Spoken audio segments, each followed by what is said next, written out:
July of this year, the temperatures are the hottest ever on record.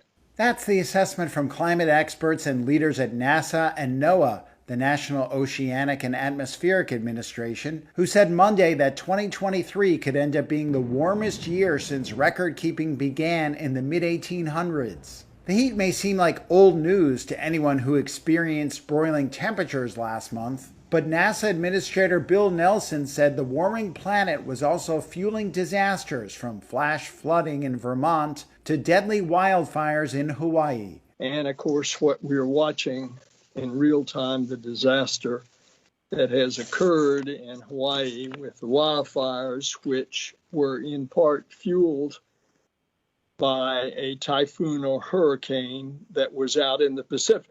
A blaze that incinerated a beach town on Maui has become the state's worst ever natural disaster and led to the largest number of deaths from a U.S. wildfire in more than 100 years. Both local and global changes may have contributed to the scope of the inferno. Gavin Schmidt is a climate researcher and director of the NASA Goddard Institute for Space Studies. There are local situations right on Maui that relate to abandoned sugar plantations, non-native grasses, the high growth of grass in the spring, the drying out that Sarah just mentioned there. But you've also got longer-term trends. You've got longer-term trends in rainfall.